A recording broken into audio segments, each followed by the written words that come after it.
Hey everyone, happy Thursday. Thanks for joining me for a craft night with friends. Tonight we are continuing on the tatting. So I'm hoping to finish my little green leafy tatting here. We're gonna turn it into a poinsettia with this little red tatted snowflake. So tonight I'd like to finish the green one, tuck in the ends on both of them, and starch them. I'd love to be able to finish all that tonight. So then tomorrow we can make it into a cute little greeting card. Then it'll be dry enough and it'll be ready to go. So that is the plan. I'm excited to get to tatting some more. It's my new hobby that I'm kind of just thoroughly enjoying. So let's get at it. Thanks again for joining. All right.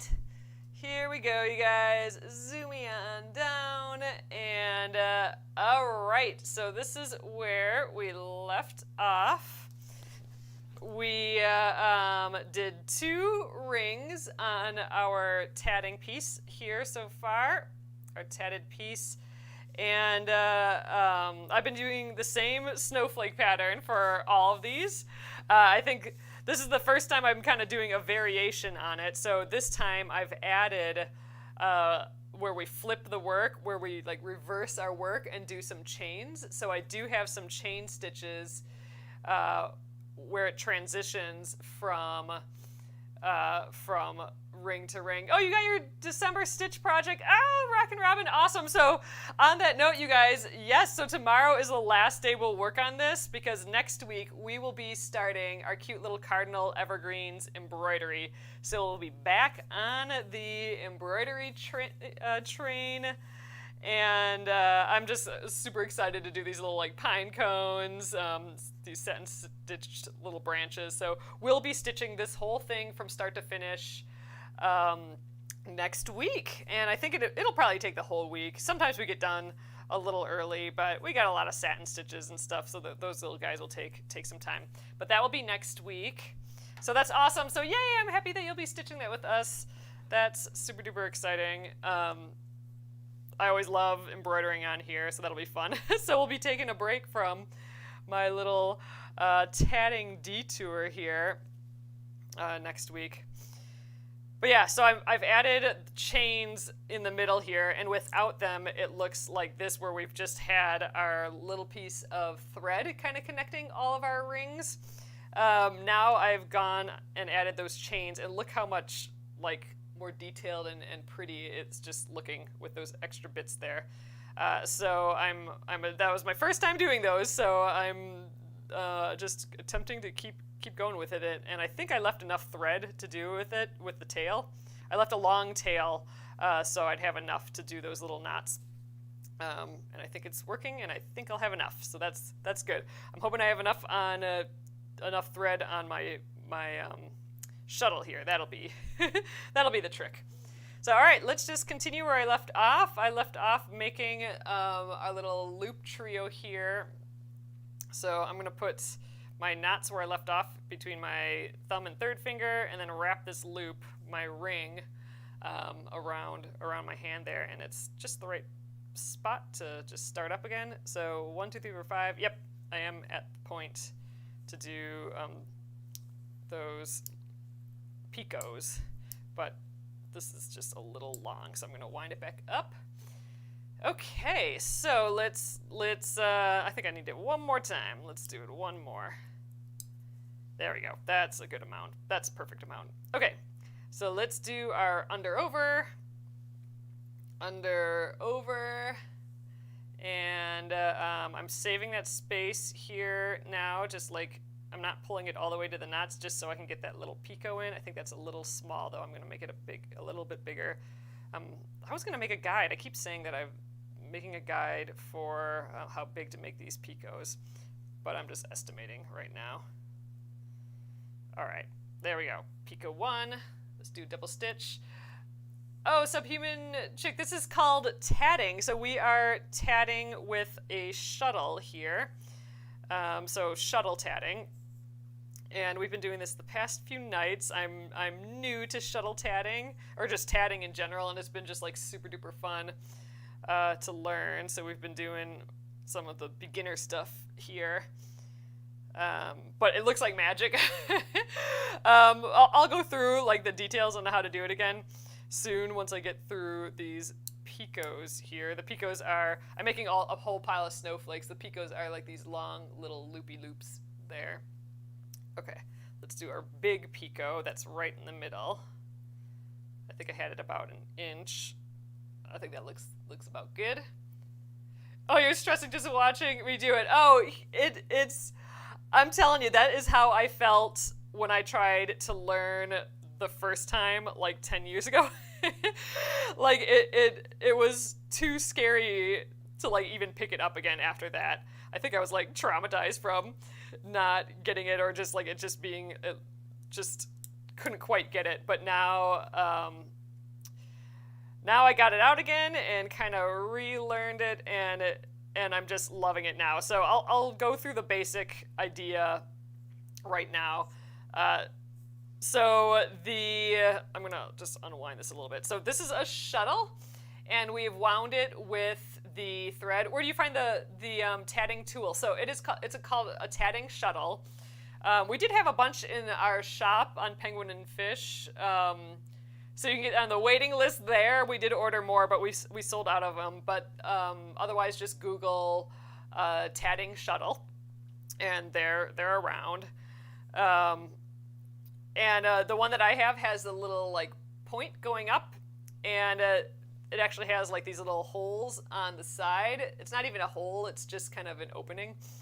And you wind the thread around the center area counterclockwise. So if this point is the top, you want to end up with it coming out the back counterclockwise. Oh, you got the last one? Oh, Rockin' Robin got the last one in the shop. Congrats. I did order more. You got one of mine then, because I'm like, I'm back to using my old one because they all sold out. I wasn't expecting them to all sell out, so that was awesome. But yeah, so here's the tatting shuttle, and hey Dreamweaver, the tatting shuttle, and you wind it up, you make a loop in your hand, and so how that works, I'll just show you. Pretend that I don't have anything started here. You'll hold the end in your hand, and like the last bit will just kind of dangle, and you go around like. So I'm holding it between my thumb and third finger. Oh, you got a blue one. Nice.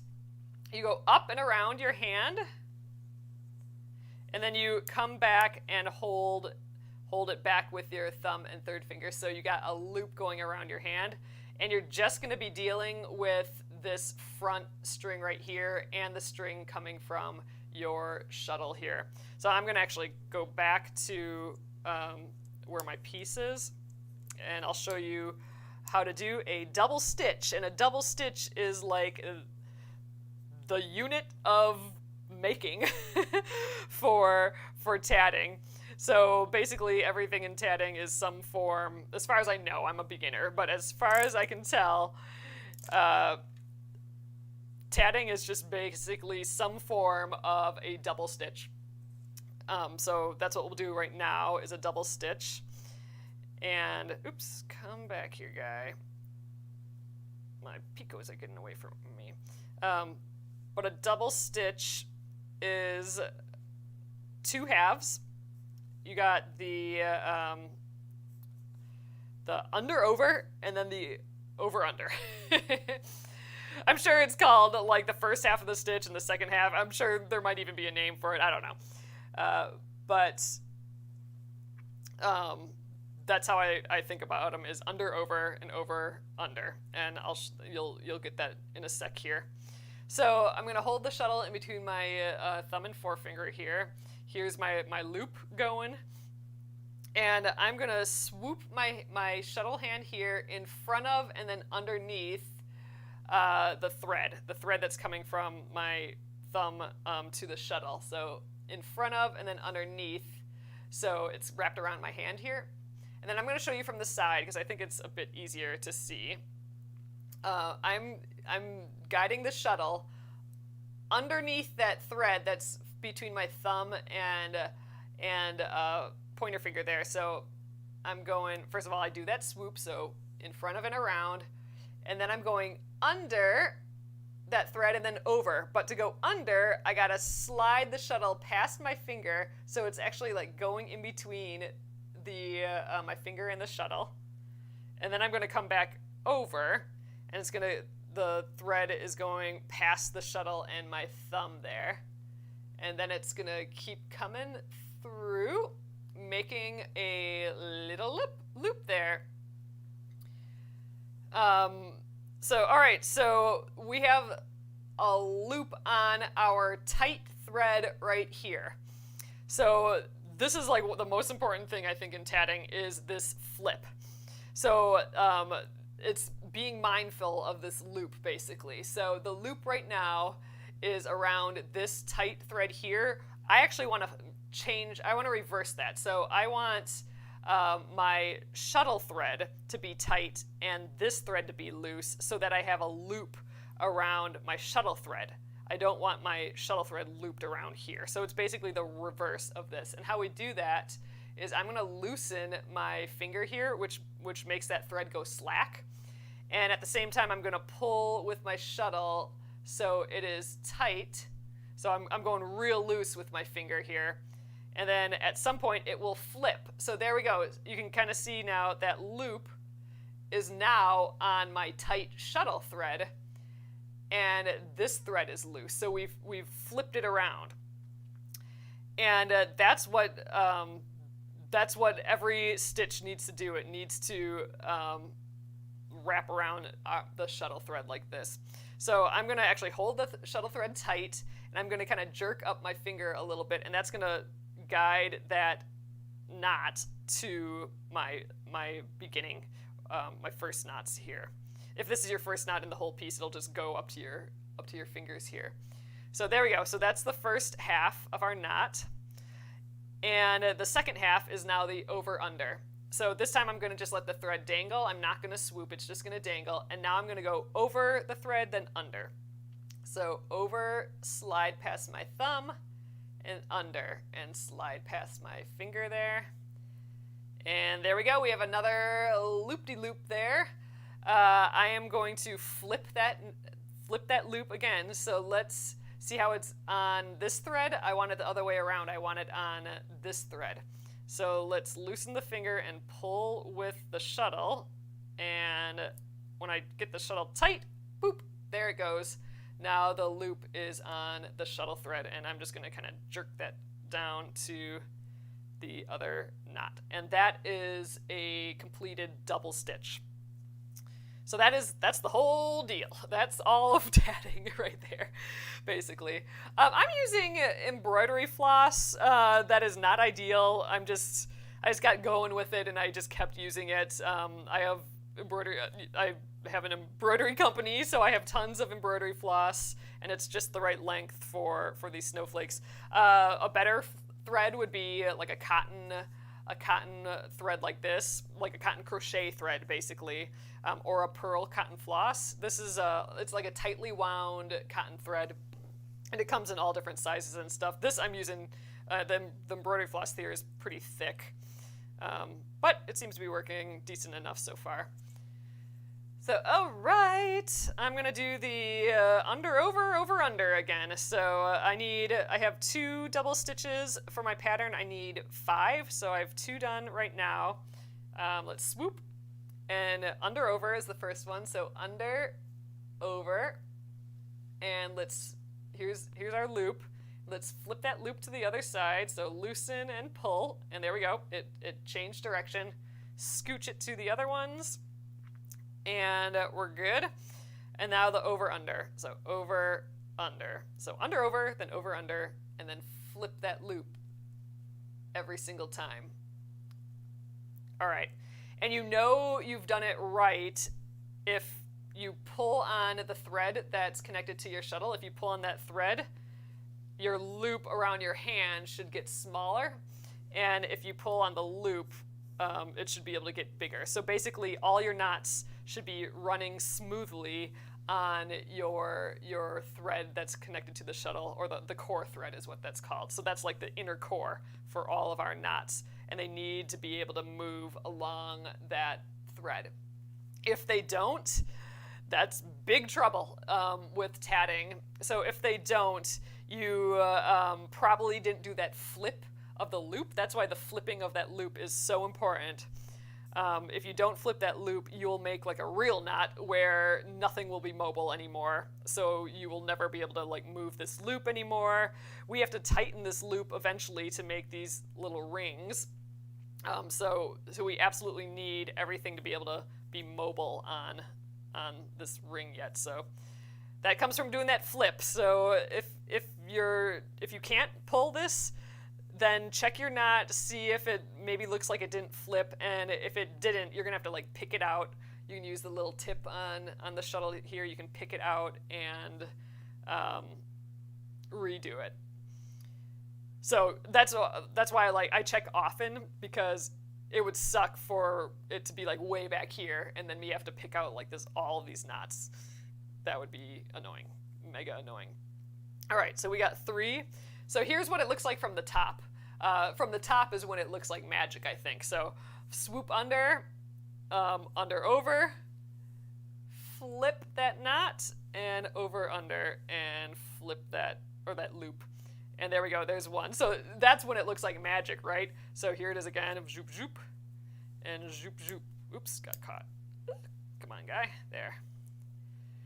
So that's why I think it's just so interesting. It's just fascinating to me, like, because it does look like magic, but really all you're doing is tying these little knots. So all right, I've done 5, I think. 1, 2, 3, 4, 5. Yep. All right. So now I need to make another one of these little like bubbles.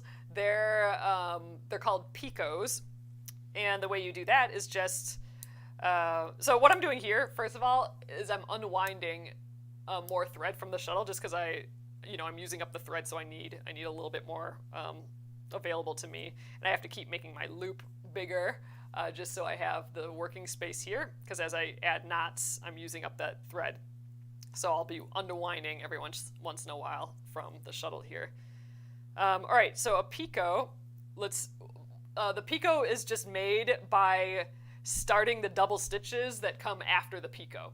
So the next part of the pattern is 5 more double stitches, so I'm going to just start that first one. So let's swoop under. Here it is from the side again. Under, over.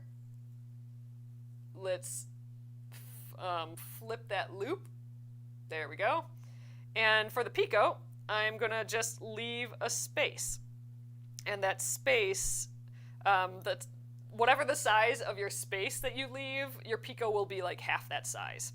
So I'm making a small picot, so I'm leaving, I don't know, a little over 1/4 of an inch there. I'm going to hold that first part of the loop in place because it just it's going to move if I don't hold it. And then we're going to finish our knot. So here we go, the over, under, under. And there's our loop again. Let's flip it. So loosen with my finger and pull with the shuttle. Ooh, that one doesn't want to go. There we go. Now the loop is on the shuttle thread instead, and let's guide that to our knot. And then, so we got that hole there, that gap.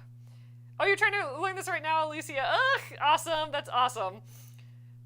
So here's that picot. So here's that gap, and now I can just slide down my knot because everything should still be able to be mobile on our core thread here, and that is a finished little picot there. So, oh, Natalie says, yay, I'm happy to see you again. I actually got my supplies out. Awesome, that's great. Ellen Kimberly said, I just saw, shuttles at Joann Fabrics today. 2 to a package. Oh, they aren't as pretty as yours. Oh, but they did have them. Okay, so that's great. So they do have them at Joann's. They have, if you want super fancy ones, then you can go to Etsy. There's people that like hand make them and hand carve them. Some of them are out of wood. I just ordered like a really pretty metal one. It probably won't be here for a couple of weeks, but I'll be sure to show it when it does arrive here. I'm pretty excited about it. I actually got 2, I think. I got like a one this size, and then I got a bigger one, just because I think it'd be fun to just, I don't know, use yarn or something, or do a really big one. I think would be kind of cool. So I got a couple. All right, so we got all our stitches on a row here yet. I need to make 4 more double stitches, and then we are done with this ring. And again, a ring is one of these little full loops here. So there's 6 rings on these snowflakes. We've done 2 already. I'm on the 3rd one with this green. All right, 4 more. So 1. That's 1, 2. So this is probably the speed that I would normally go. 3. I'll do the 4th one from the side again. I'm running out of space here though, so I'm gonna make my loop bigger, just pull on the back. So there we go. And then by doing that, I lost thread here too, so I'm gonna unwind a little bit more. There we go. I always want to come off the back. Oh, hey, we were going to do some left-handed stuff too. So once we get this loop done and our little chains, we'll try and do the whole entire next ring. I mean ring, not loop. We'll try and do the whole entire next ring left-handed, which should be interesting. But someone asked yesterday about doing it left-handed, and I think I can do it. So we're going to try doing the whole thing, the next ring left-handed. It might be a little slower. All right, so 1, 2, 3, okay, 4, and then this will be our 5th one. So again, we're only working with this thread here and the thread coming from our shuttle. We're going to swoop in front of and underneath our shuttle. That's just the setup for our first half of the double stitch. And the first half is under over. So I'm putting the shuttle underneath that thread and then over that thread. So under, over, and when we come over, we're kind of going through where I swooped it under my hand, making that loop. We need that loop to actually, it's loose on this tight thread. We actually want this thread to be loose and this, my shuttle thread to be tight, which will make that loop go in the other direction. So let's do that. I'm just gonna make my finger super slack, like it could almost fall off your finger. And then I'm going to pull with my shuttle thread and make the shuttle thread really tight. And there we go. The loop popped to the other side here. There we go. And I can just shimmy that down. And I'm going to do over, under. So over and then under, just the opposite. And we'll flip that for the last one. Would that reverse the pattern or maybe have the rings backside on the front instead? I think it might. I'm not positive. So this will be a little bit of an experiment. I think the ring will end in the same position, but yeah, I think it might look like the backs of the stitches instead of the front, but they look pretty similar. So I think ideally you probably wouldn't want to switch to left-handed right in the middle like what we're doing, but we'll see. This will be an experiment. I'm not sure. Oh, Hollow Spirit says, that's awesome, you're going to teach left. I was just going to try to learn right-handed. Well, I'm going to attempt. I'm going to attempt to do left, so we'll see how it goes. 1, 2, 3, 4, 5. All right, so this is it. So this is our first, or this is like the end of it. So you should have like a big long row of your double stitches. And now I'm going to just hold the end and pull with the shuttle, and all of that ring that was around our hand, the thread that was around our hand, it's going to just get smaller and smaller, smaller till it's like totally eaten up. And that is our ring right there. I always kind of like to poof out the picots a little bit, get in there. There we go. So that's our ring. I'm just kind of trying to make sure it's about the size as the other ones, same size as the other ones. But that's ring number 3. So we have been adding these chains to it. That's new to me. That's the first time I did that was yesterday. So how we do that, this is a little adaptation from the pattern that I have here. We're actually going to reverse our work, which just means flipping it upside down. And I'm going to explain this again because I think it's interesting. You can only go clockwise with, the close the ring on the pattern is you pulling the tight. Yes, correct. So that's exactly it. So here's the pattern. So you can take a screen grab of this. I'll maybe talk about this again for a sec. So these R's at the beginning, like with the numbers, R1, R2, R3 through 5, and R6, that stands for ring. So I can tell from here that there's 6 rings in this pattern. So here's like a finished one. Or here, let's look at it on the card. I think it's easier. So there's 6 rings. The numbers stand for double stitches. So there's 5 double stitches. And then the minus signs, the little like negative signs, are the picot. So that's where we left that space, and then made that little loop basically. So that's the picot. So then more double stitches. Sometimes in patterns it'll actually say it out. So 5DS means 5 double stitches. A lot of times now it's just this is like the most abbreviated, I think, way of doing it. So it'll just say 5. That means 5 double stitches. A minus, sometimes it'll say picot or 1p, or I mean not 1p. It'll say SP for a small p and LP for a large p. I think that's how it works. So in the case here, I'm just doing it's 1 dash is just a normal size small picot, and then when I have 3 here, that just means a super big picot. And typically I think there'd only be 2, honestly, but I wanted a reminder to myself that the picots are actually super big there because I wanted that snowflake pointy bit. So that this is just a reminder to me, like, oh yeah, make it extra big. And then, more double stitches, more picots, and then yes, so the period or the CL and then space R stand for close ring. So that just is us pulling it tight. That's all that means. We've pulled it tight. That's closing the ring, basically. So yes, exactly. So closing the ring. And then the only other thing on this pattern that's different is this plus sign, which we're going to be doing real soon here. I'm going to be doing it left-handed, though, so that'll be interesting.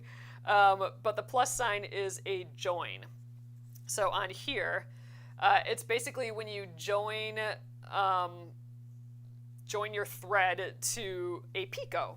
So picots can be like pretty, like decorative, but they're also structural. So this picot right here, for example, that one on the side that we just finished with, that picot on the other rings is right here and right here. So we've actually, with the ring, we've stitched up to it and then joined to the previous row, that previous ring, in that picot, and then kept going the rest of the way around. So that's what the plus sign is joining to a picot. So that's that. The other things that aren't on here is the reverse work and the chains. So that is not in this super basic pattern. I didn't do that in any of these other ones. I'm just doing it now for the first time, basically. So these extra little bits down there, those are done by reversing the work, which is flipping it upside down, and then doing chains, which is not using the thread. So it's basically not making a ring. So this is what we've been doing. We've been taking the thread from our shuttle and wrapping it around our hand and making a ring. But in the case of a chain, which is what we're gonna do now, we're gonna use the opposite thread. So this would be the thread that's connected to your ball of yarn here. In my case, I just left a long tail of thread, so I'm gonna use the tail. Sometimes you'll have it on a whole nother shuttle, so you'll be actually working with 2 shuttles. Sometimes it's a whole different color on that other shuttle, so you'd be switching colors as you go here too, which is kind of cool. I haven't done that yet. So I'm just doing these chains for the first time yesterday. So instead I'm gonna work with the tail here. I'm gonna just wrap it around my finger here just to add some tension, and then I'm gonna kind of get in position again. I'm just gonna do my third and thumb holding like the last knots here, and then it's gonna go to my finger here, but it's not a loop anymore. I'm just kind of holding it tense in place. Oh, so you have seen it. Okay, so Deborah says that she has seen the small picot as just a dash, a medium picot as 2 dashes, and a large picot as 3 dashes. Okay, so then I'm totally doing this in a legit way. Extra big picot with the 3 dashes. So perfect, that's great to know.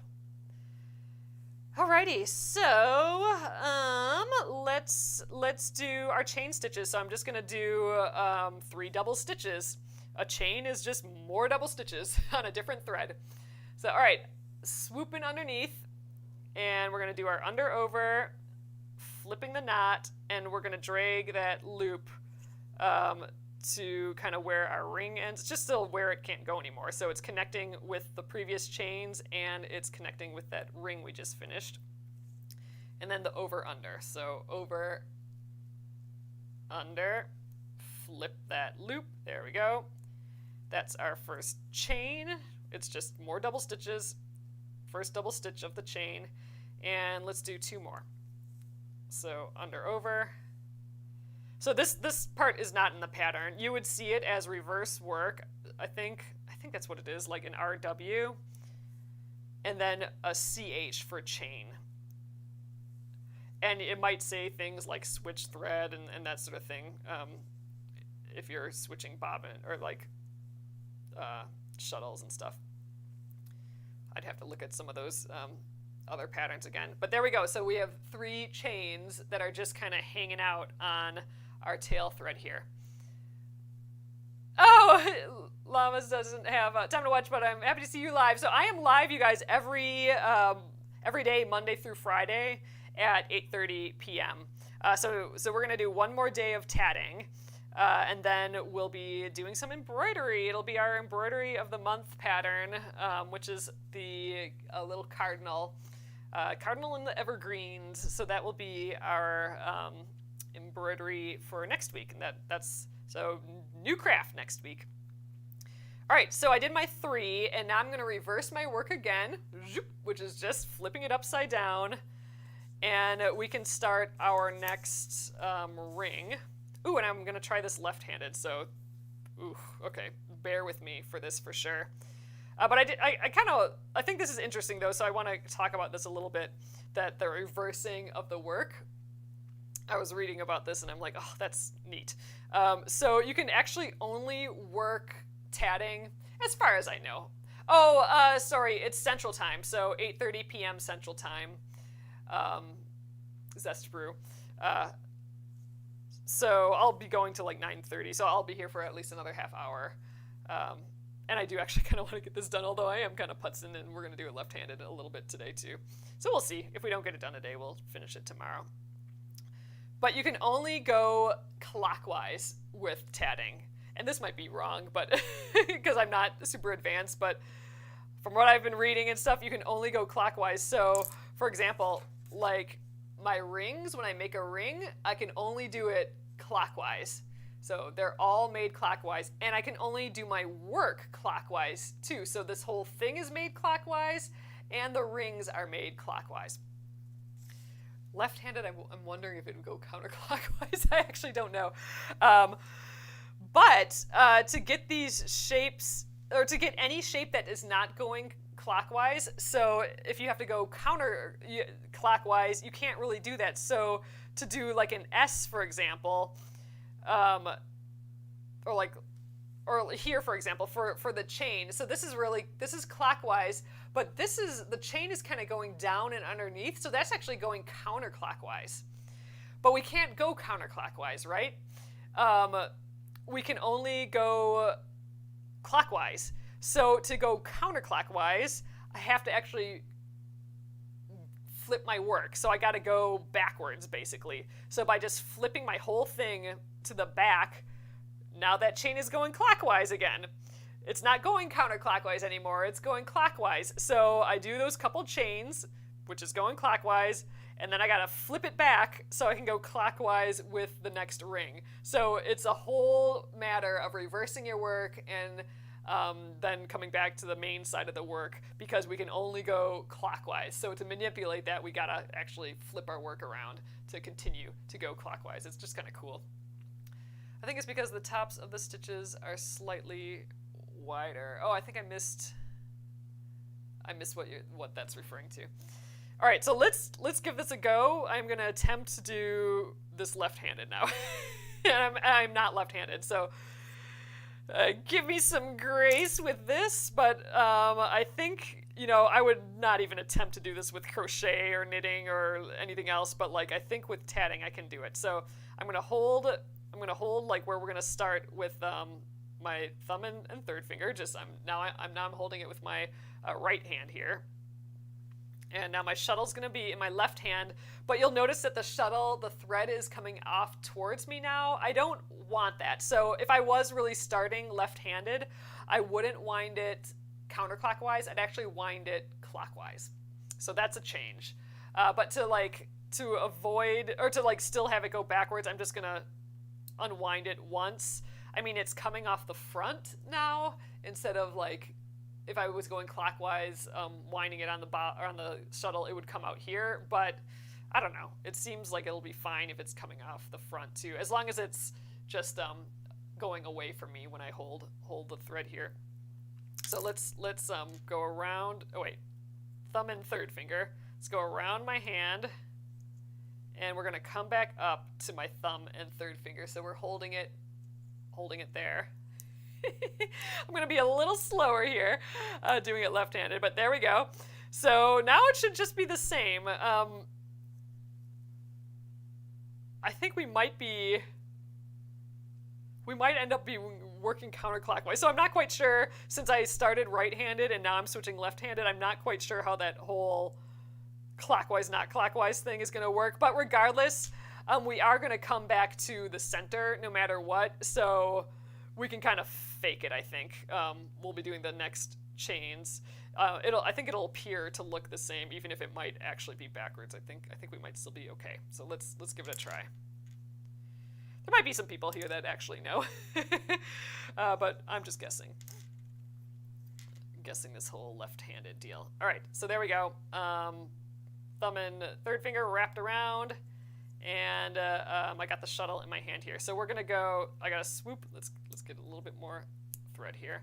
I'm gonna swoop my hand in front of and under, so this is left-handed now. And oh, my hand's like shaking. This is gonna be weird muscle stuff. So, all right, so I'm dealing with this thread right here. I'm doing the shuttle under, so sliding past my pointer finger, and then over. So sliding past my thumb. It's funny, I'm actually moving my hand, my right hand, instead of the shuttle when I do this. So that's a difference. But all right, so there's my loop. I need to flip that loop, so I'm going to loosen my finger and tighten the shuttle thread, and there we go. So there's our loop, our flipped loop. Let's get that right up against our other stitches. I think we're fine.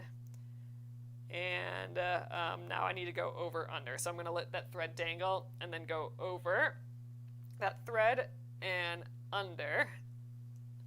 Flip our loop again. Ooh, that feels funny. Okay, and there we go. So we did a double stitch, a left-handed double stitch. And let's see, can I move the thread? I still can, so that means we've done the flip correctly. Hooey! Okay, let's try and do 4 more of those. Get more floss here. Okay, under, over. Flip that loop. Come on, guy. There we go. Ooh, that shimmy is a little weirder. We got it. Okay, and then over, under. Over. Under. Definitely a bit awkward. Flip that loop. There we go. But I'm going to get it.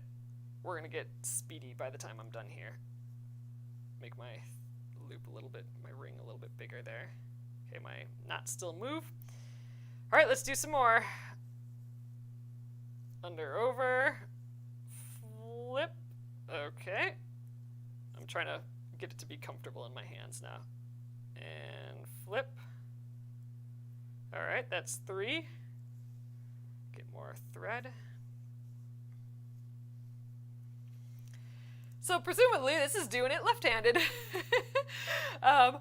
Or Rockin' Robin says, I think being left-handed, it will be just as easy to do as right-handed. I think so too. And I think with some practice, I think this will actually get easier. It's just awkward for me just starting out. But like compared to like trying to do other crafts left-handed or just like with your non-dominant hand, I think this is going to be way easier to pick up. So 1, 2, 3, 4. These are a bit looser than my right-handed ones. Oops, forgot to do the flip. Flip my hand in front, under, over. Flip, I'm just using the word flip for everything now. Okay, then over, under. Flip that loop. Okay, 1, 2, 3, 4, 5, we got it. So next up, we have to join to the previous ring here. So I'm going to bring this picot from the previous ring. Shelly says, as a lefty, it looks like it would work either way. Yep, I think it's, that's what we're testing. I think it's going to totally work swell. So, all right, this is going to be awkward, though. I mean, it's awkward for me right-handed, so it's going to be even more awkward left-handed. So I'm trying to get this thread that's in between my thumb and my forefinger here. I'm trying to get it behind this picot. And now I'm going to go into that picot with the tip of my shuttle here, and I'm going to try and dig out that thread that's behind. And because I'm using the embroidery floss, I mean, there's an extra level of difficulty because embroidery floss likes to split, which is the opposite of what you want in tatting. So this is a little silly using embroidery floss, but there we go. I think we got our... Ooh, why aren't you pulling, though? Oh, because I'm holding it too tightly. So I'm getting that ring. So this loop is what I pulled out of the picot. I'm going to stick my whole shuttle through there. This is a join, so this is that plus sign in the pattern. All right, now I'm going to pull the thread back, and all right, we got it. We are joined. So we're basically kind of lacing it through that loop, and everything should be moving still. Yep, we're good. Okay, we did it. Let's continue with our double stitches then. So we should now be joined to the... Oh, I'm doing this a little differently than I was last night, but we should be joined to that other loop now, that other picot. So there we are, joined at the picot.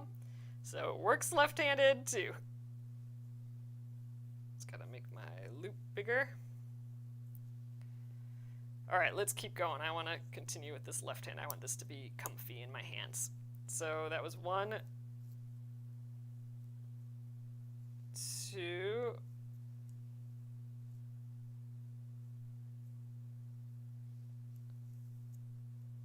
3, 4.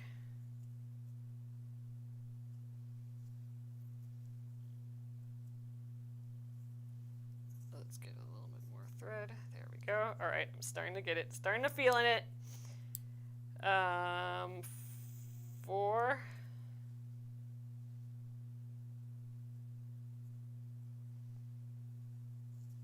I can tell my brain's trying harder though. it's working harder.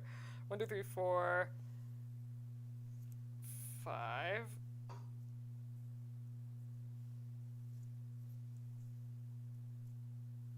Okay. And they're still moving. That's good. Let's attempt a picot. Left-handed. I'm going to just let this dangle for a sec. Oh, it's feeling a little twisty. Okay. So starting the next double stitch. Okay. Ooh, so I'm leaving that gap now for that picot. I think that looks good. And then over, under. Flip. Slide that down, and we got a picot. Awesome. So that works. I mean, I know it's all going to work. I'm just... My body is like... I'm telling my body, like, you can do it. Basically. See, you did it, body. That works. That's basically what that's all about. Oh, Gina says I'm helping my brain fight off Alzheimer's. I mean, that's good. I'll take it. But that's interesting. That'd be really cool. That'd be a good study. Just like doing crafts backwards. I mean, I know like crosswords and all that, but like just to like really try doing it with your other side is just kind of interesting. Okay, So, oh, Barbara says I'm left-handed and have never had trouble learning from someone that is right-handed. Oh, that's awesome. That's great. So you have to, but you have to work like I mean, you have to work double, just like, well, maybe not double, but you have to mirror everything. So that's, I mean, a bummer. You shouldn't have to do that all the time. Oops, my finger got stuck there. Let's get my finger out, put it back in, flip that loop. Oh, I think I already flipped it. Okay. It is awkward. It's still awkward in my hand. These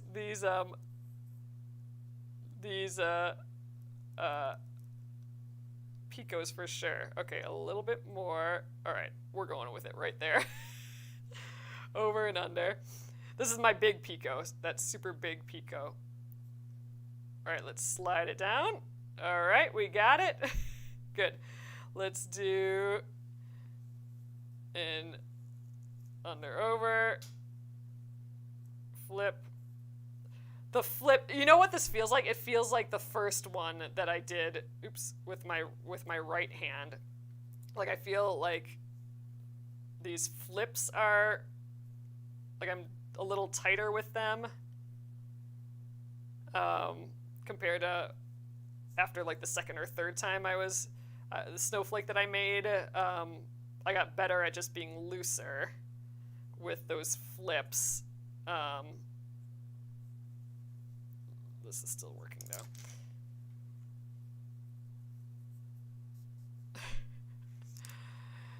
So I think if I did one more snowflake completely left-handed, I think I'd have it, but we still sort of have it. So I'm gonna do, this is gonna be that last picot in that top area. Good enough. Over, under. Oh, you can't get your ring closed. You've tried 50 times. Okay, I think the first thing I would check is just, do your knots slide on it yet? I mean, I don't know all the troubleshooting tips, but I'm thinking you probably have a knot there that you haven't flipped that loop.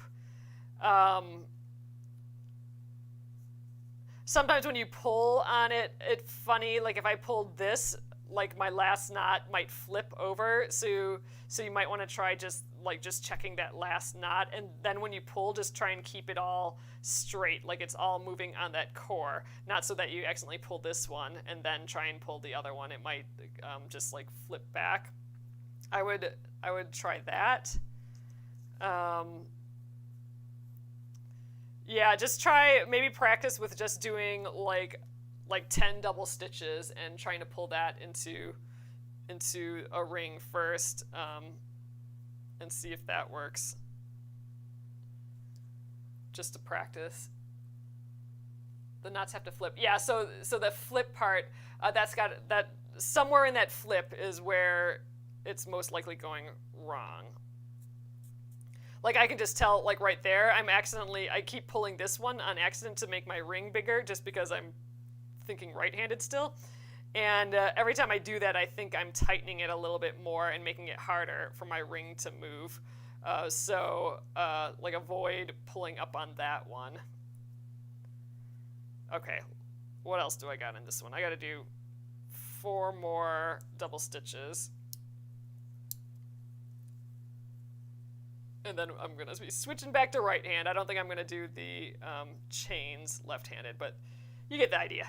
It's basically the same, left-handed or right-handed. The difference, though, you do want to wind that floss or the thread, whatever you're using. Come on, there we go.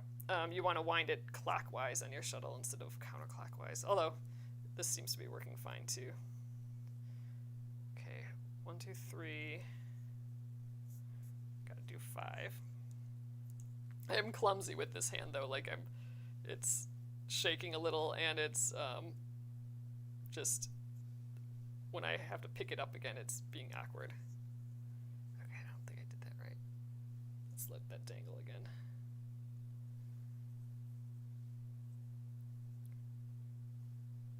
Under, over, over, under.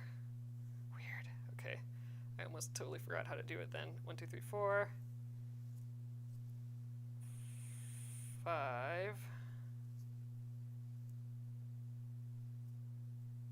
There we go.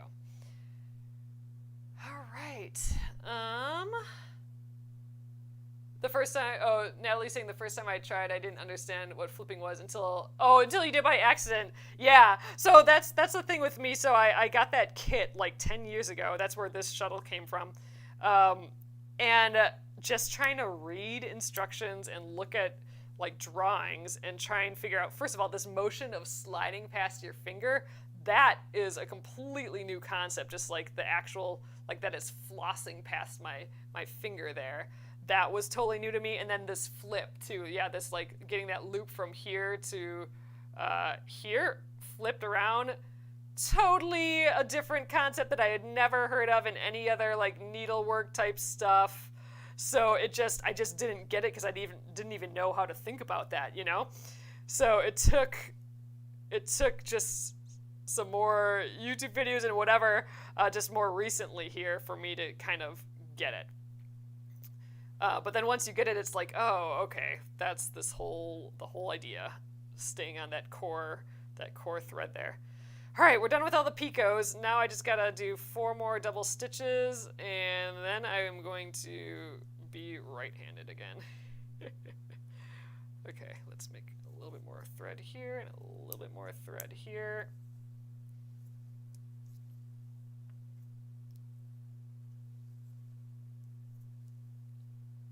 Ooh, there we go. Get that flip. 1, 2, 3. I keep forgetting to loosen my finger. So I'm having a little bit more trouble with my flips on this side. There we go. Keeping that loose, and then it's easy. So yeah, you can even like let this completely be loose, completely slack.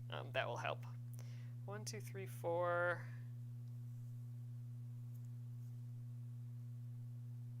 Yeah, I could even pull it all the way off and then get my hands right back on it, and that worked too. There we are. 5. 1, 2, 3, or 5. Hey, that's it. I can pull this ring. So this is the period or the CLR. Oh, thanks, Puffy Penguin.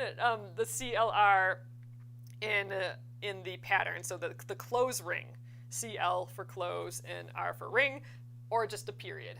And all that is so now here's where I'm really trying to avoid pulling on this thread here, because I don't want to accidentally flip that last loop, because then I won't be able to close it. So I'm just I'm going to hold my last stitch there, and then I'm going to pull from the shuttle, and that ring will close up. Oops. Come on. Almost there. There we go. Ooh, I think I did that a little tight. I'm just going to try and pull it a little looser so it's the same as the other ones. And there we are. So I guess I am kind of working counterclockwise, left-handed. So that's a difference too. So left-handed, all your thing will be counterclockwise instead of clockwise, which makes sense. That makes total sense. So that's another difference, left-handed versus right-handed. And this picot here, I'm just going to try and pull it to make it bigger. I was having trouble left-handed with that last note up there, so he got a little small. I'm just going to pull on him and then see how he does. Oops, and I'm loosening my ring.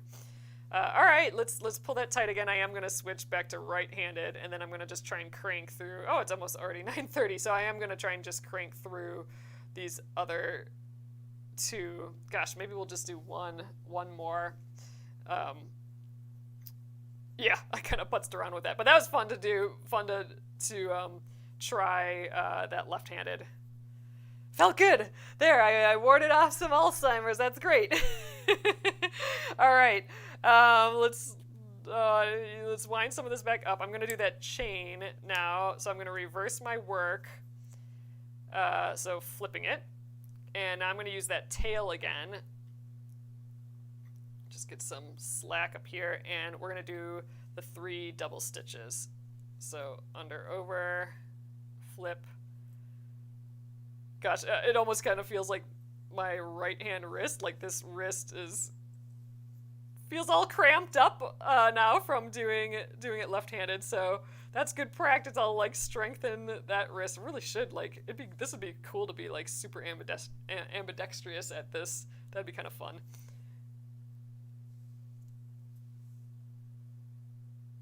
Yeah, that'd be cool. I wonder if you'd even have to. You probably wouldn't even have to reverse your work. You could just reverse your hands and go in the opposite direction, I bet. Huh. That'd be interesting. I wonder if that's the case. Okay, so wrapping the shuttle, is it clockwise or counterclockwise? So if the point, sometimes there's a little crochet hook, but if that's at the top and upright like this, so it's pointing at me and it's at the top here, if you're right-handed, you would be winding it counterclockwise, so it ends up coming off to the right at the bottom, so counterclockwise. If you're left-handed, though, you'll want to do it clockwise, so it comes off the bottom, like on this side. So clockwise if you're left-handed, counterclockwise if you are right-handed. Oh my gosh, I totally need to stretch my wrist now. All right, I think I did 3 of those already. Yep, all right, so let's flip back. So we're reversing our work again, and now we're going to start that next ring. So now I can make my loop again around my hand. All right, let's crank out 5 double stitches here for the first part of ring number 4. So just getting that first loop right up against my chains that I just did. Ooh, I'm gonna drop my shuttle. Okay, that's 1. All the rest of the work is just totally getting in my way now. 2. Make the ring bigger, get more slack.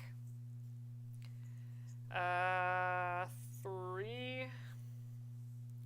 Wow, I'm totally discombobulated now. Like, I feel like my right hand's like, why are you doing this? This isn't right. Because I was just holding the work before. So it's confused. That's funny. 1, 2, 3, 4, 5. All right, I need to do that join now. So we're joining. Let's see if I'm a little bit more graceful with this hand. I'm joining it to this last picot. So I'm going to put that picot on top of my thread here. And I'm going to dig into that picot and pull out the thread from the other side. And I'm going to make that bigger and bigger and bigger until I can stick my whole shuttle through. Get in there. And then I'm going to pull all the threads tight again. So shuttle thread and the loop thread. And there we've made our little, we've joined it to that picot. And just checking if my thread still moves. It does, so I'm golden. And I can keep going. And so yesterday we were doing it where that join counted as the first half of the double stitch. So I'm just going to finish the double stitch with 1 more. Sylvia said yesterday that that's per pattern and per designer. So sometimes you do the full double stitch and sometimes not. I had just seen it that day on like a TikTok or something, so I'm like, oh, okay, I'll do that. So, I don't know, to each their own, I suppose. So that's 2, 3. I'm sure it does matter for the look of certain patterns, like once you get really like super specific on how you want every single knot to be facing and looking and all that. I think that's where you can get, where the mega tatters get a bit more detailed. I'm still learning though, so we're gonna get it though. I've moved up to adding some chains to my piece for the first time, so I'm feeling good about that. It really is looking nice. Okay, 5. Let's do our little series of picots now. This is like the pointy bits of the snowflake. Okay, small picot. Wow, my brain is still working weird from doing this left-handed. Leaving that gap. Zoop. All right. Picot 1 done.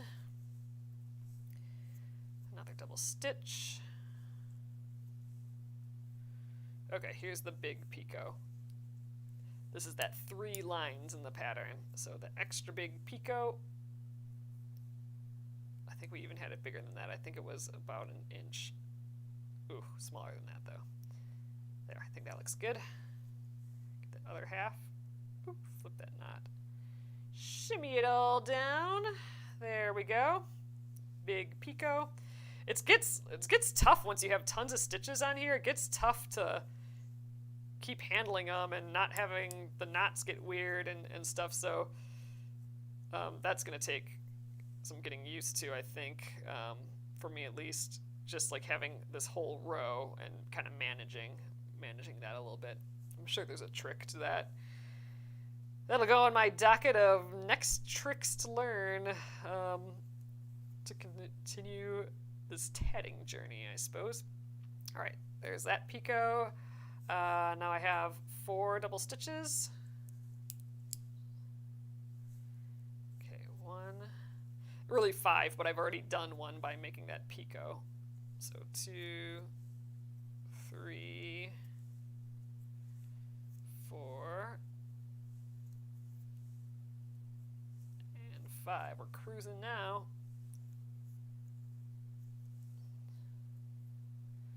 Everything still moves. Perfect. Okay, so we got a picot and then 5 more stitches and we're done. Oh, thanks so much, Shelly. I appreciate that. Shelly says you're an excellent teacher. I appreciate that. Sylvia says your pattern seems very flexible and looks great. Yeah, I mean this is a nice little beginnery pattern, I think. Yeah, and it was fun to be able to add those chains to it. I'm excited about that. I can see progress. I've been doing the same, this exact same pattern over all these snowflakes here, and I can feel myself like learning little bits like, oh, I should leave a little bit more space in between the rings there, or oh, I can, like, if I get looser with my finger, then that flipping of the loops is a whole lot easier. So or I can like shimmy this down further right away. Like all those little things I'm learning, and it's making each one easier than the last. So I'm glad that I kind of stuck with the same pattern for a little while, which is weird for me. Like usually I do a thing once and then I want to know all the rest of how to do everything. But I think it's because it's the holidays and I've been having fun making this, like all these cards, and I've just been doing the same thing for them. So like the excitement of like, the new, like doing something new, is in these cards now, and now it's in the little chain stitches that I added with this one. All right, last stitch here. All right, and we can pull our ring tight. So again, I'm going to just hold these stitches up here. I'm going to not pull on this one because that might flip that last stitch, and I'm just going to pull, and that ring will get smaller and smaller and smaller and smaller. Zoop. There we go, till it meets at the bottom. And then I'm just pulling it, a little tighter so it's the same size as the other ones. I like pulling these loops out. I like at least these, the one picot that we're going to join to. It's nice having that a little bit pulled out, a little bit bigger. Ugh, it's looking so pretty. That really adds so much, putting those chains in between. So again, and it's so flat now too. I think it needed that extra space in between the stitches because with these other ones, we were just trying to cram so much into a small space by having 6. Like it really would have worked with just like 5 or 4 rings even, how tightly I was trying to make it in between. And that's why these all ended up pretty wobbly. And I had to really starch them and pin them flat. This one and this one is flatter because I'm like, oh, the reason it's not flat is because I haven't put enough space in between each ring. I'm trying to crowd it all in there, and it needs its little like air gap for it to lay flat. So you can tell here I just left a little excess piece of thread, so it's just a little tiny bit of thread in between each ring, which is totally fine, but now we got a little bit more decorative. In this one, we added those chains in between each one by flipping the work and using the tail. And look how, it's the same concept basically, but look how much prettier it is with those little stitches in there, those little extra knots. Loving it. Oh, Barbara says, sometimes my second part of the stitch keeps messing up. Oh, and gets too tight. It flips. Oh, like it's supposed to, but somehow it's tight. Oh, you're an expert on taking out stitches. Ugh. Yeah, so I've kind of found that too. The second one is sometimes tight, like when I slide it, or like when I'm trying to make the ring around my hand a little bit bigger, that'll like tighten up funny. I think as long as I don't pull the thread in between my thumb and finger too much, then it doesn't act up so much. But I've been seeing that a little bit too, Barbara. Okay. This one center will be bigger. Oh yeah, Sylvia, for sure, because I did put, it probably only needed like 3 or like 2 stitches in the center, but it was looking pretty with 3. I am being a lot looser. So here's my first one that I did. Look at the size. Well, here's the white one. That's pretty similar to these, but these ones are actually even bigger. But the bigger, I don't know if you can tell, the white one is actually quite a bit bigger than the first one, and that's because I just got looser with my stitches. Like I just got more comfortable, I think, and look at the difference in size between these. And again, I think it's just because I'm more loose with my stitches. We did it, and we have this extra little gap here, but in reality, I think it's mostly like the rings itself.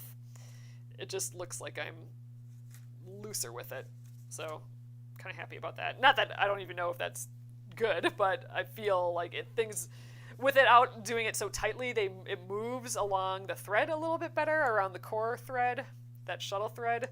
So I don't know, it's been fun just trying to experiment and get a little bit better. So 1, 2, 3, 4. Oh, we only have one more, so it is going to get like kind of tucked in here a little bit. So it is still going to be a little wobbly just because it's too big now in the center. So it's a little bit of a balance, but it'll be good. So one more tomorrow, and then we will starch this. So we'll starch, we'll finish, like I have to tie the ends together on this one, so we'll tie the ends together on both, and we'll starch them both. And I wanted to put it on the card right away, so maybe we just will, even if it's not totally dry. I hope it wouldn't, I don't think that would totally affect the card. I mean, it's paper, so I don't want like tons of wetness on it, but like I don't think it's going to be so wet that it's going to be a problem. So hopefully we'll be fine. But I would like to actually attach these to a card.